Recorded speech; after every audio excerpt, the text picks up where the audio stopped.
साथियों, कहानियाँ एक अधीर मन को सुकून की शीतल राह से जोड़ती है। आज मैं जो कहानी आपको सुनाने जा रहा हूँ, उस कहानी में प्रेमचंद जी ने बालपन की वह पवित्र पराकाष्ठा प्रस्तुत की है, जिसकी सीमा इस जहान को भी लांघ जाएगी। मैं आप सभी से यह विनती करता हूँ, यह कहानी आप अपने बच्चों के साथ बैठकर जरूर सुने। इसे सुनकर निश्चित ही आपके बच्चे बालपन की उस अभूतपूर्व त्याग को प्राप्त कर लेंगे, जो प्रेमचंद जी ने इस ईदगाह कहानी में हामिद के लिए लिखा है। तो लीजिए, प्रस्तुत है महान कहानीकार मुंशी प्रेमचंद जी की एक और नायाब कहानी, जिसका नाम है ईदगाह। रमजान के पूरे 30 रोज़ों के बाद आज ईद आई है। कितना मनोहर, कितना सुहावना प्रभात है। वृक्षों पर कुछ अजीब हरियाली है, खेतों में कुछ अजीब रौनक है, आसमान पर कुछ अजीब लालिमा है। आज का सूर्य देखो, कितना प्यारा, कितना शीतल है, मानो संसार को ईद की बधाई दे रहा है। गांव में कितनी हलचल है, ईदगाह जाने की तैयारियां हो रही है। किसी के कुर्ते में बटन नहीं है, पड़ोस के घर सुई धागा लेने दौड़ा जा रहा है। किसी के जूते कड़े हो गए हैं, उनमें तेल डालने के लिए तेली के घर भागा जाता है। जल्दी जल्दी बैलों को सानी पानी दे दे, ईदगाह से लौटते लौटते दोपहर हो जाएगी। 3 कोस का पैदल रास्ता, फिर सैकड़ों आदमियों से मिलना, भेंट करना, दोपहर के पहले लौटना असंभव है। लड़के सबसे ज़्यादा प्रसन्न है। किसी ने 1 रोज़ा रखा है, वह भी दोपहर तक, किसी ने वह भी नहीं। लेकिन ईदगाह जाने की खुशी उनके हिस्से की चीज है। रोजे बड़े बूढ़ों के लिए होंगे, इनके लिए तो ईद है। रोज ईद का नाम रटते थे, आज वह आ गई। अब जल्दी पड़ी है कि लोग ईदगाह क्यों नहीं चलते। इन्हें गृहस्थी की चिंताओं से क्या प्रयोजन। सेवैयों के लिए दूध और शक्कर घर में है या नहीं, इनकी बला से ये तो सेवैया खाएंगे। वह क्या जाने कि अब्बा जान क्यों बदहवास चौधरी कायम अली के घर दौड़े जा रहे हैं। उन्हें क्या खबर कि चौधरी आज आंखें बदल ले तो यह सारी ईद मुहर्रम हो जाए। उनकी अपनी जेबों में तो कुबेर का धन भरा हुआ है। बार बार जेब से अपना खजाना निकाल कर गिनते हैं और खुश होकर फिर रख लेते हैं। महमूद गिनता है, 1 2 10 12, उसके पास 12 पैसे है। मोहसिन के पास 1 2 3 8 9 15 पैसे है। इन्हीं अनगिनती पैसों में अनगिनती चीज़ें लाएंगे, खिलौने, मिठाइयाँ, बिगुल, गेंद और न जाने क्या क्या। और सबसे ज़्यादा प्रसन्न है हामिद, वह 4-5 साल का गरीब सूरत दुबला पतला लड़का, जिसका बाप गत वर्ष हैजे की भेंट हो गया और माँ न जाने क्यों पीली होती होती एक दिन मर गई। किसी को पता न चला क्या बीमारी है, कहती भी तो कौन सुनने वाला था। दिल पर जो कूच बीतती थी वह दिल में ही सहती थी, और जब न सहा गया तो संसार से विदा हो गई। अब हामिद अपनी बूढ़ी दादी अमीना की गोद में सोता है और उतना ही प्रसन्न है। उसके अब्बा जान रुपए कमाने गए हैं, बहुत सी थैलियाँ लेकर आएंगे। अम्मी जान अल्लाह मियाँ के घर से उसके लिए बड़ी अच्छी अच्छी चीज़ें लाने गई है, इसलिए हामिद प्रसन्न है।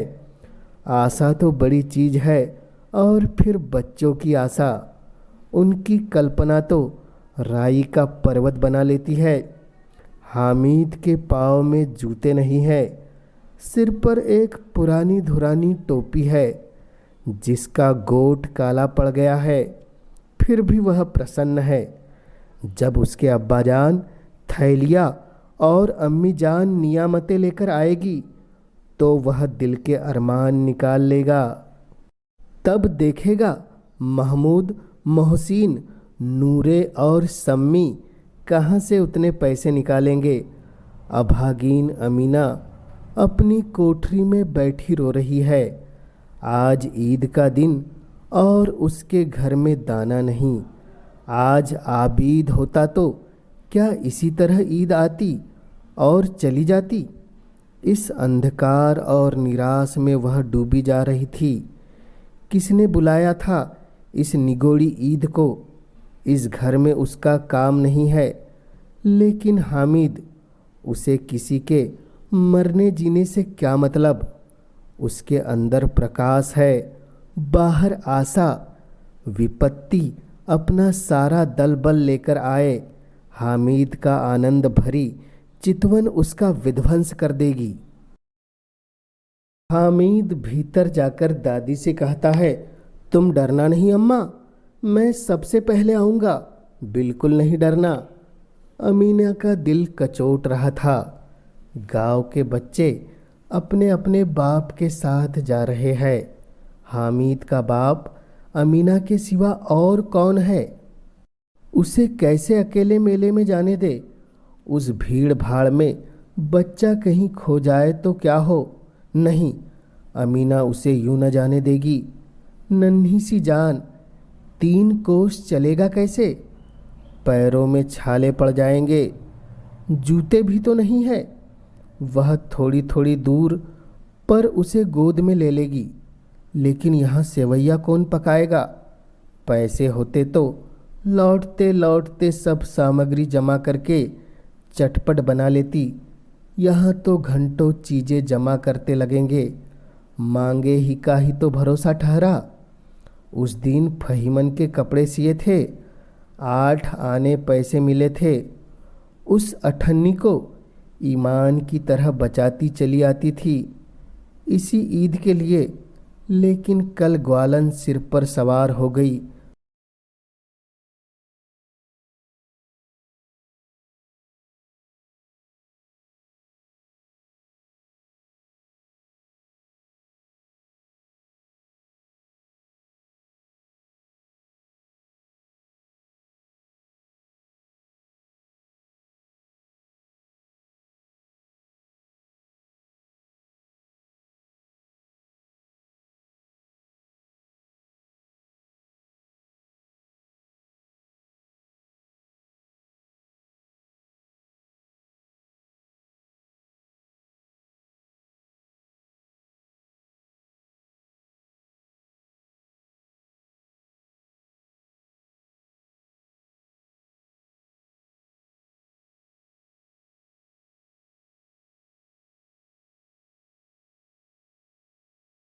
गांव से मेला चला और बच्चों के साथ हामिद भी जा रहा था। कभी सबके सब दौड़कर आगे निकल जाते, फिर किसी पेड़ के नीचे खड़े होकर साथ वालों का इंतजार करते। ये लोग क्यों इतना धीरे धीरे चल रहे हैं। हामिद के पैरों में तो जैसे पर लग गए हैं। वह कभी थक सकता है। शहर का दामन आ गया। सड़क के दोनों ओर अमीरों के बगीचे हैं। पक्की 4 दीवारी बनी हुई है। पेड़ों में आम और लीचियाँ लगी हुई है। कभी कभी कोई लड़का कंकड़ी उठाकर आम पर निशाना लगाता है। माली अंदर से गाली देता हुआ निकलता है। लड़के वहाँ से एक फरलांग पर है, खूब हंस रहे हैं। माली को कैसे उल्लू बनाया है। बड़ी बड़ी इमारतें आने लगी। यह अदालत है, यह कॉलेज है, यह क्लब और घर है। इतने बड़े कॉलेज में कितने लड़के पढ़ते होंगे। सब लड़के नहीं हैं जी, बड़े बड़े आदमी हैं। सच उनकी बड़ी बड़ी मूछें हैं। इतने बड़े हो गए, अभी तक पढ़ने जाते हैं। न जाने कब तक पढ़ेंगे और क्या करेंगे इतना पढ़कर। हामिद के मदरसे में 2-3 बड़े बड़े लड़के हैं, बिल्कुल 3 कौड़ी के। रोज मार खाते हैं, काम से जी चुराने वाले। इस जगह भी उसी तरह के लोग होंगे और क्या। क्लब घर में जादू होता है, सुना है। यहाँ मुर्दे की खोपड़ियाँ दौड़ती है और बड़े बड़े तमाशे होते हैं, पर किसी को अंदर नहीं जाने देते।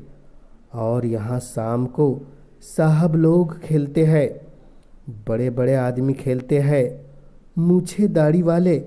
और मैमे खेलती है।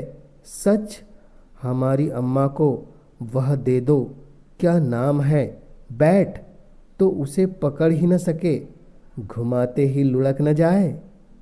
महमूद ने कहा, हमारी अम्मी जान का तो हाथ कांपने लगे, अल्लाह कसम।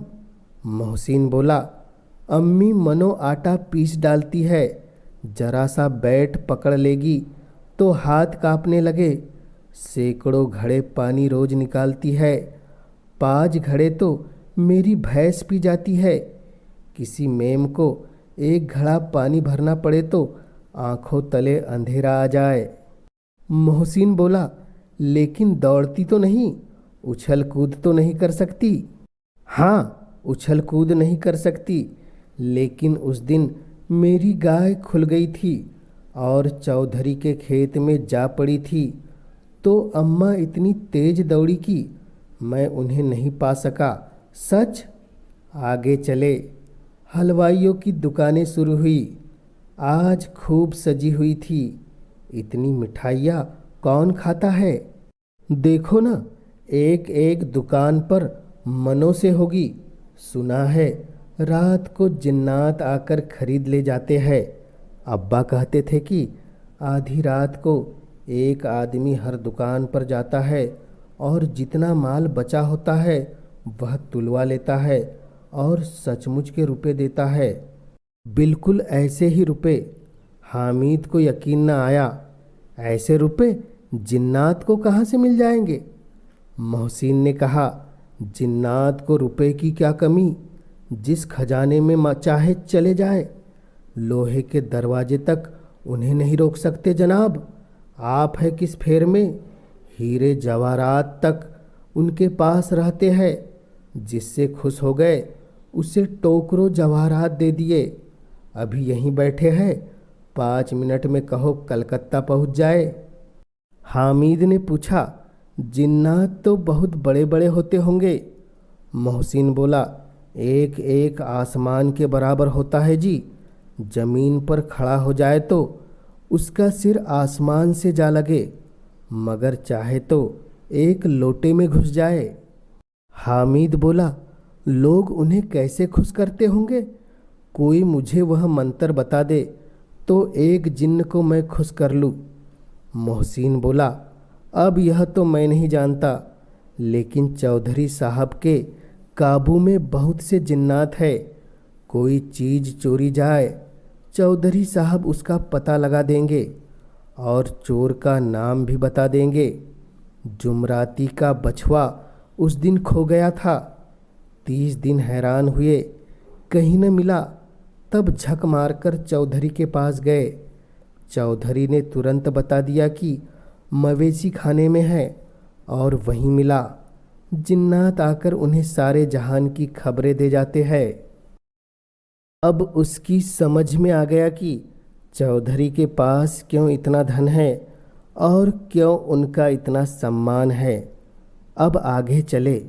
यह पुलिस लाइन है। यहाँ सब कांस्टेबल कवायद करते हैं। रैटन फायगो। रात को बेचारे घूम घूम कर पहरा देते हैं, नहीं तो चोरियाँ हो जाए। मोहसिन ने प्रतिवाद किया, यह कांस्टेबल पहरा देते हैं तभी तुम बहुत जानते हो। अजी हजरत यही चोरी कराते हैं। शहर के जितने चोर डाकू हैं सब इनसे मिले रहते हैं।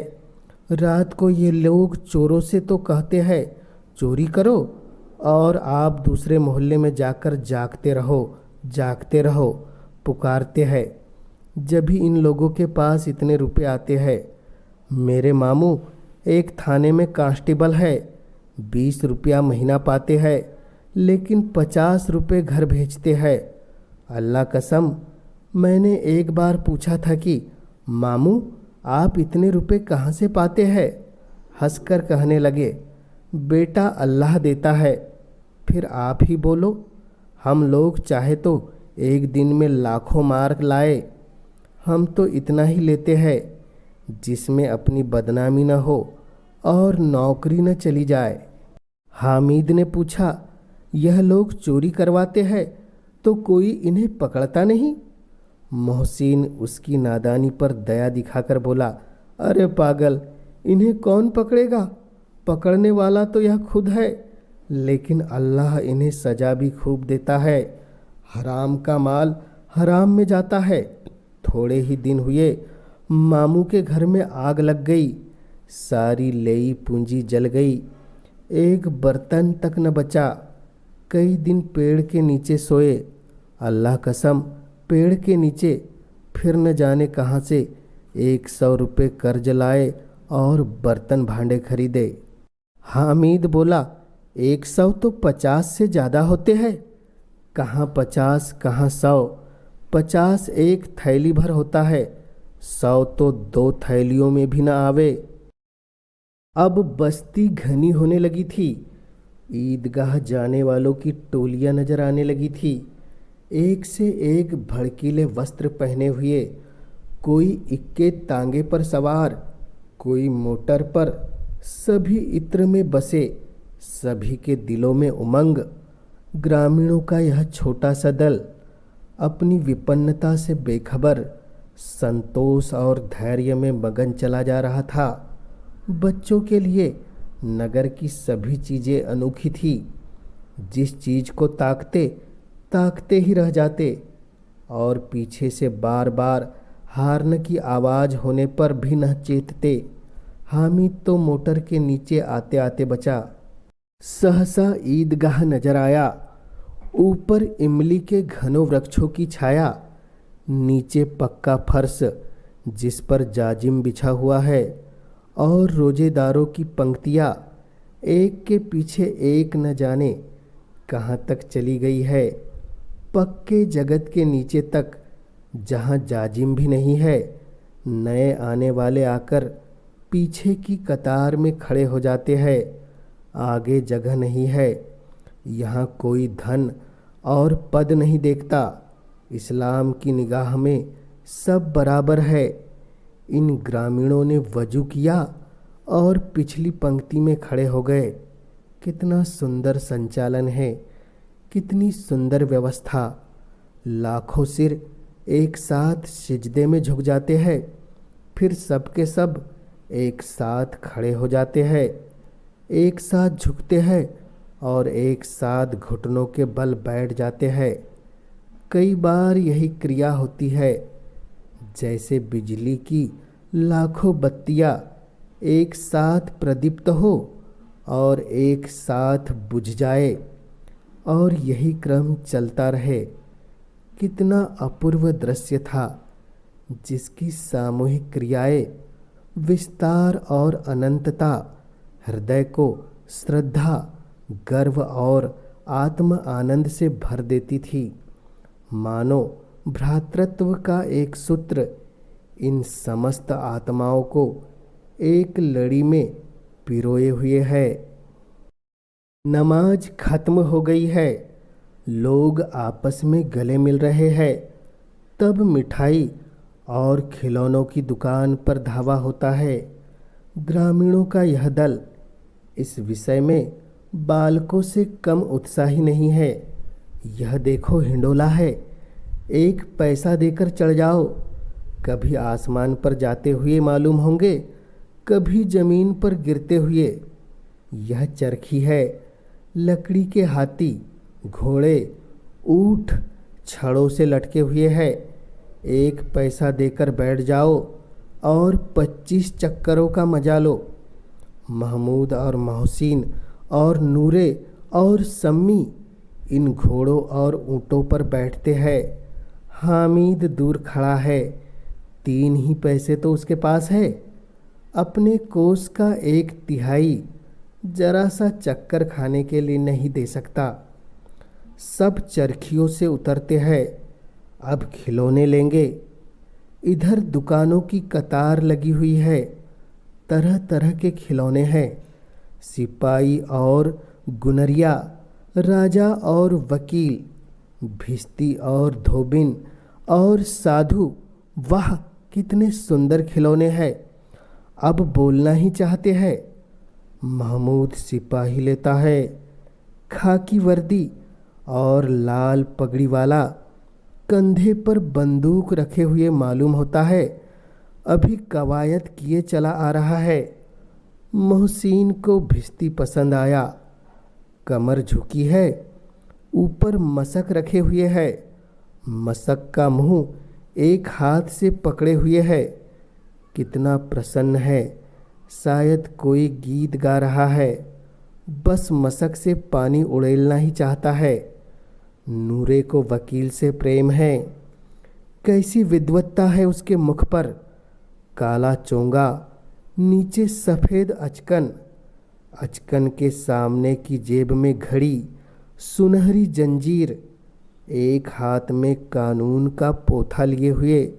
मालूम होता है अभी किसी अदालत से जिरह या बहस किए चला आ रहा है।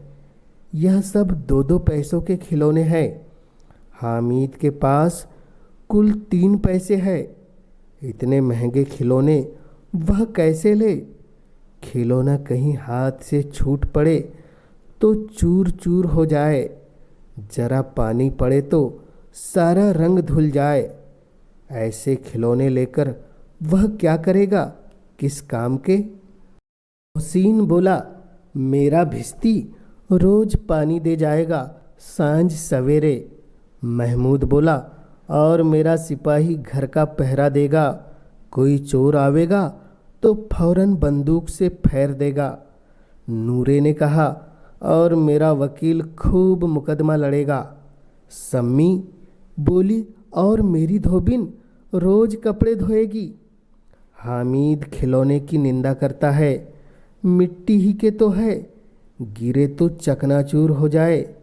लेकिन ललचाई हुई आंखों से खिलौनों को देख रहा है और चाहता है कि जरा देर के लिए उन्हें हाथों में ले सकता। उसके हाथ अनायास ही लपकते हैं। लेकिन लड़के इतने त्यागी नहीं होते, विशेषकर जब अभी नया शौक है। हामिद ललचाता रह जाता है। खिलौने के बाद मिठाइयाँ आती है। किसी ने रेवड़ियाँ ली है, किसी ने गुलाब जामुन, किसी ने सोन हलवा। मज़े से खा रहे हैं। हामिद उनकी बिरादरी से पृथक है। अभागे के पास 3 पैसे है, क्यों नहीं कुछ लेकर खाता। ललचाई आँखों से सबकी ओर देखता है। मोहसिन कहता है, हामिद रेवड़ियाँ ले जा, कितनी खुशबूदार है। हामिद को संदेह हुआ, यह केवल क्रूर विनोद है। मोहसिन इतना उदार नहीं है। लेकिन यह जानकर भी वह उसके पास जाता है। मोहसिन दोने से एक रेवड़ी निकालकर हामिद की ओर बढ़ाता है। हामिद हाथ फैलाता है।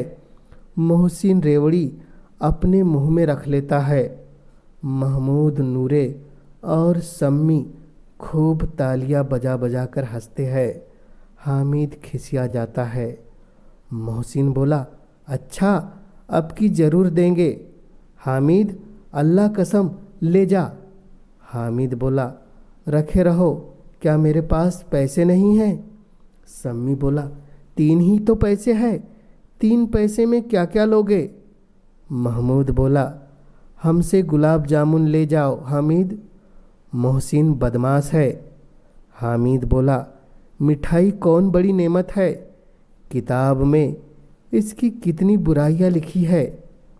मोहसिन बोला, लेकिन दिल में कह रहे होंगे कि मिले तो खा ले, अपने पैसे क्यों नहीं निकालते। महमूद बोला, हम समझते हैं इसकी चालाकी। जब हमारे सारे पैसे खर्च हो जाएंगे तो हमें ललचा ललचा कर खाएगा। मिठाइयों के बाद कुछ दुकानें लोहे की चीज़ों की है, कुछ गिलट और कुछ नकली गहनों की। लड़कों के लिए यहाँ कोई आकर्षण नहीं था, वह सब आगे बढ़े जाते हैं। हामिद लोहे की दुकान पर रुक जाता है। कई चिमटे रखे हुए थे। उसे ख्याल आया, दादी के पास चिमटा नहीं है। तवे से रोटियां उतारती है तो हाथ जल जाता है। अगर वह चिमटा ले जाकर दादी को दे दे तो वह कितनी प्रसन्न होगी। फिर उनकी उंगलियां कभी नहीं जलेगी। घर में एक काम की चीज़ हो जाएगी। खिलौनों से क्या फ़ायदा, व्यर्थ में पैसे खराब होते हैं। जरा देर ही तो खुशी होती है, फिर तो खिलौनों को कोई आँख उठाकर नहीं देखता।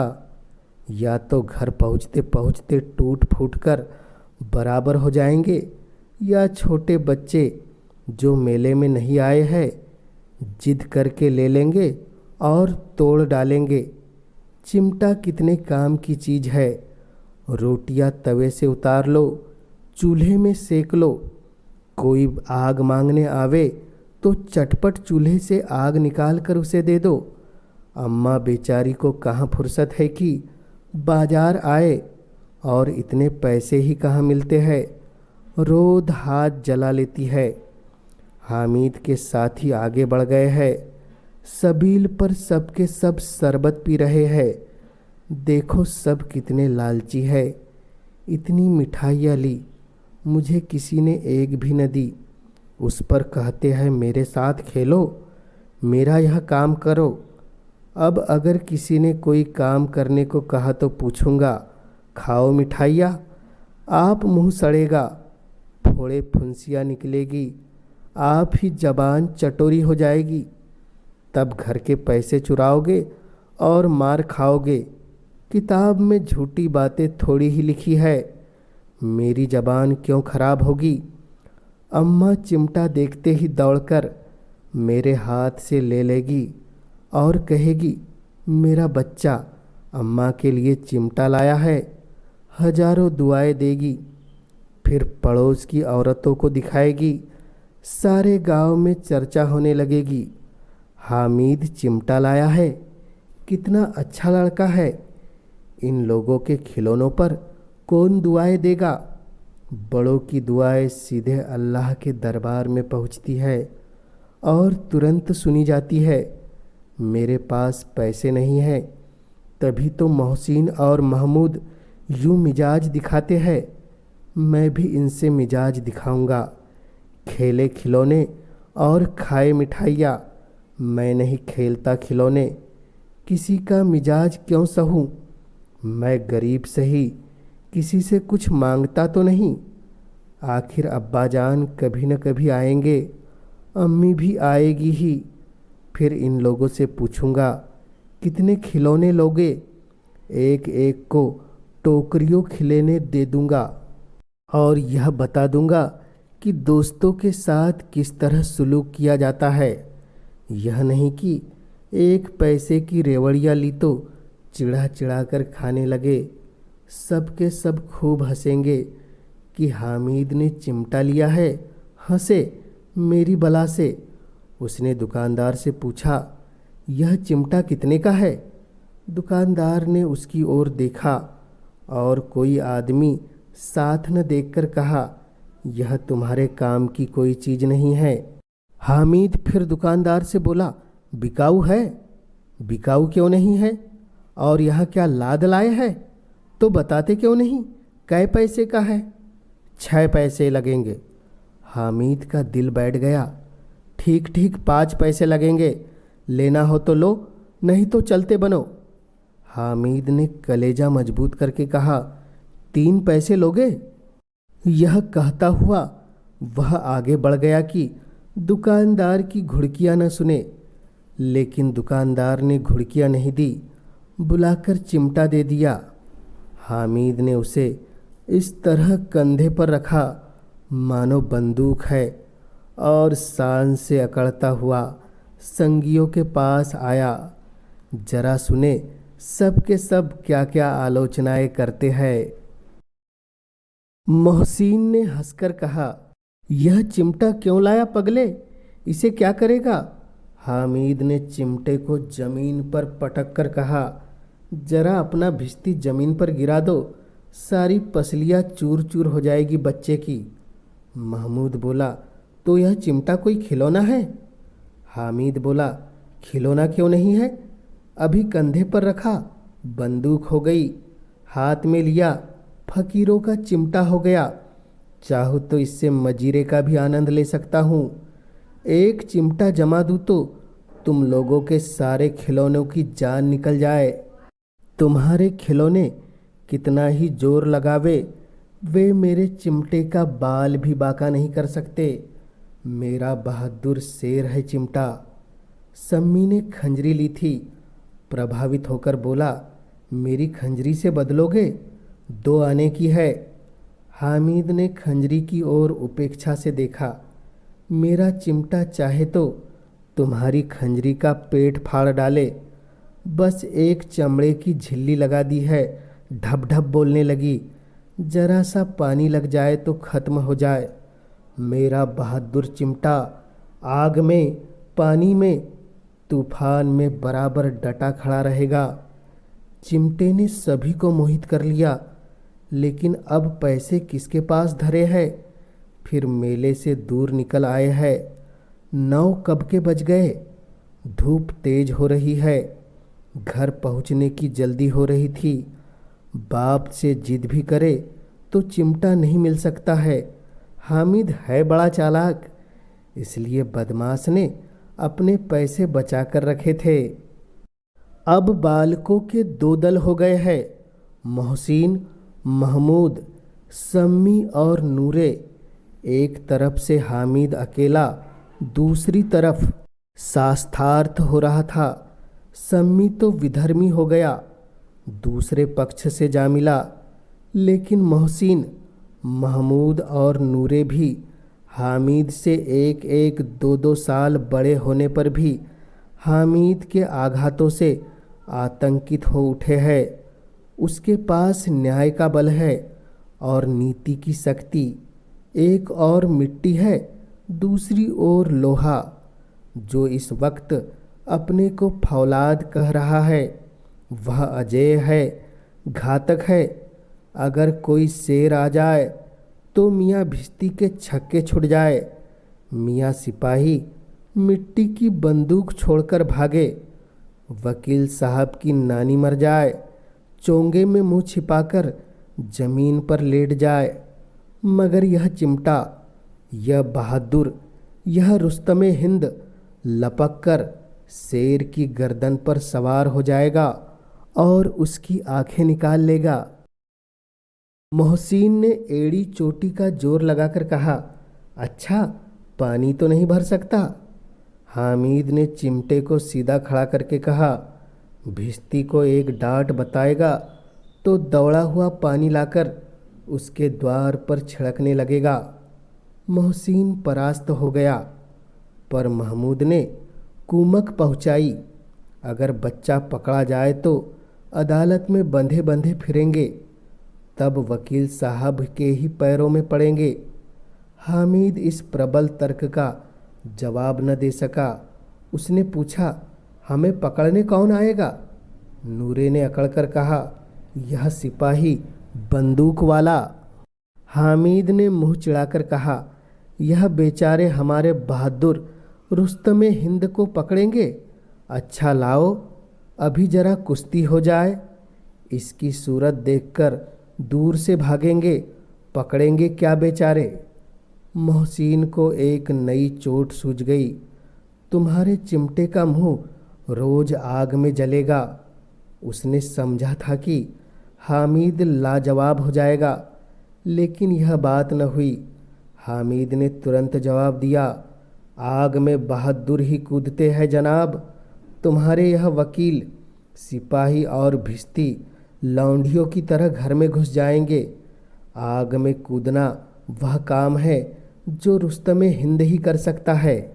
महमूद ने एक जोर लगाया, वकील साहब कुर्सी मेज पर बैठेंगे, तुम्हारा चिमटा तो बाबरची खाने में जमीन पर खड़ा रहेगा। इस तर्क ने सम्मी और नूरे को भी सजीव कर दिया। कितने ठिकाने की बात कही है पट्टे ने। चिमटा बाबरची खाने में पड़े रहने के सिवा और क्या कर सकता है। हामिद को कोई फकड़ता हुआ जवाब न सूझा तो उसने धांधली शुरू की, मेरा चिमटा बाबरची खाने में नहीं रहेगा। वकील साहब कुर्सी पर बैठेंगे तो जाकर उन्हें जमीन पर पटक देगा और उनका कानून उनके पेट में डाल देगा। बात कुछ बनी नहीं, खासी गाली गलौज थी। कानून को पेट में डालने वाली बात छा गई। ऐसी छा गई कि तीनों सूरमा मुंह ताकते रह गए, मानो कोई धेलचा कनकौवा किसी गंडे वाले कनकौवे को काट गया हो। कानून मुंह से बाहर निकालने वाली चीज है, उसको पेट के अंदर डाल दिया जावे, बेतुकी सी बात होने पर भी कुछ नयापन रखती है। हामिद ने मैदान मार लिया। उसका चिमटा रुस्तमे हिंद है। अब इसमें मोहसिन, महमूद, नूरे, सिम्मी किसी की भी आपत्ति नहीं रह सकी। विजेता को हराने वालों से जो चमत्कार मिलना स्वाभाविक है वह हामिद को भी मिला। औरों ने 3-3, 4-4 आने पैसे खर्च किए पर कोई काम की चीज न ले सके। हामिद ने 3 पैसे में रंग जमा लिया। सच ही तो है, खिलौनों का क्या भरोसा, टूट फूट जाएंगे। हामिद का चिमटा बना रहेगा बरसों। संधि की शर्त तय होने लगी। मोहसिन ने कहा, जरा अपना चिमटा दे दो, हम भी तो देखे, तुम हमारा भिश्ती लेकर देखो। महमूद और नूरे ने भी अपने अपने खिलौने पेश किए। हामिद को इन शर्तों को मानने में कोई आपत्ति न थी। चिमटा बारी बारी से सबके हाथ में गया और उनके खिलौने बारी बारी से हामिद के हाथ में आए। कितने खूबसूरत खिलौने हैं। हामिद ने हारने वाले के आंसू पोंछे। मैं तुम्हें चिढ़ा रहा था, सच यह लोहे का चिमटा भला इन खिलौनों की क्या बराबरी करेगा। मालूम होता है अब बोले। लेकिन मोहसिन की पार्टी को इस दिलासे से संतोष नहीं होता। चिमटे का सिक्का खूब बैठ गया। चिपका हुआ टिकट अब पानी से नहीं छूट रहा है। मोहसिन बोला, लेकिन इन खिलौनों के लिए कोई हमें दुआ तो न देगा। महमूद बोला, दुआ के लिए फिरते हो, उल्टे मार न पड़े। अम्मा जरूर कहेगी कि मेले में मिट्टी के खिलौने तुम्हें मिले। हामिद को स्वीकार करना पड़ा कि खिलौनों को देखकर किसी की माँ इतनी खुश न होगी जितनी दादी चिमटे को देखकर होगी। 3 पैसे में तो उसे सब कुछ करना था और उन पैसों के इस उपयोग पर पछतावे की बिल्कुल ज़रूरत न थी। फिर अब तो चिमटा रुस्तमे हिंद है और सभी खिलौनों का बादशाह। रास्ते में महमूद को भूख लगी। उसके बाप ने केले खाने को दिए। महमूद ने केवल हामिद को साझी बनाया। उसके अन्य मित्र मुंह ताकते रह गए। यह उस चिमटे का प्रसाद था। 11 बजे सारे गांव में हलचल मच गई। मेले वाले आ गए। मोहसिन की छोटी बहन ने दौड़कर भिश्ती उसके हाथ से छीन लिया और मारे खुशी के जो उछली तो मियाँ भिश्ती नीचे आ गिरे और सुरलोक सिधारे। इस पर भाई बहन में मारपीट हुई। दोनों खूब रोए। उनकी अम्मा यह शोर सुनकर बिगड़ी और दोनों के ऊपर 2-2 चांटे लगाए। मियाँ नूरे के वकील का अंत उसके प्रतिष्ठा अनुकूल इससे ज़्यादा गौरवमय हुआ। वकील जमीन पर या ताक पर तो नहीं बैठ सकता, उसकी मर्यादा का विचार तो करना ही होगा। दीवार में 2 खूंटियाँ गाड़ी गई। उन पर लकड़ी का एक पटरा रखा गया। पटरे पर कागज का कालीन बिछाया गया। वकील साहब राजा भोज की भांति सिंहासन पर विराजे। नूरे ने उन्हें पंखा झलना शुरू किया। अदालतों में खस की टट्टियाँ और बिजली के पंखे रहते हैं, क्या यहाँ मामूली पंखा भी न हो? कानून की गर्मी दिमाग पर चढ़ जाएगी कि नहीं? बांस का पंखा आया और नूरे हवा करने लगे। मालूम नहीं पंखे की हवा से या पंखे की चोट से वकील साहब स्वर्गलोक से मत्स्यलोक आ रहे और उनका माटी का चोला माटी में मिल गया। फिर बड़े जोर शोर से मातम हुआ और वकील साहब की अस्थि घूर पर डाल दी गई। अब रहा महमूद का सिपाही, उसे चटपट गांव का पहरा देने का चार्ज मिल गया। लेकिन पुलिस का सिपाही कोई साधारण व्यक्ति तो नहीं था जो अपने पैरों पर चले। वह पालकी पर चलेगा। एक टोकरी आई, उसमें कुछ लाल रंग के फटे पुराने चिथड़े बिछाए गए, जिसमें सिपाही साहब आराम से लेटे। नूरे ने यह टोकरी उठाई और अपने द्वार का चक्कर लगाने लगे। उनके दोनों छोटे भाई सिपाही की तरह से छोने वाले जागते रहो पुकारते चलते रहे, मगर रात तो अंधेरी ही होनी चाहिए। महमूद को ठोकर लग जाती है। टोकरी उसके हाथ से छूटकर गिर पड़ती है और मियाँ सिपाही अपनी बंदूक लिए ज़मीन पर आ जाते हैं और उनकी एक टांग में विकार आ जाता है। महमूद को आज ज्ञात हुआ कि वह अच्छा डॉक्टर है। उसको ऐसा मरहम मिल गया है जिससे वह टूटी टांग को आनन फानन में जोड़ सकते हैं। केवल गूलर का दूध चाहिए। गूलर का दूध आता है, टांग तोड़ दी जाती है। लेकिन सिपाही को ज्यों ही खड़ा किया जाता है, टांग जवाब दे जाती है। शल्य क्रिया असफल हुई, तब उसकी दूसरी टांग भी तोड़ दी जाती है।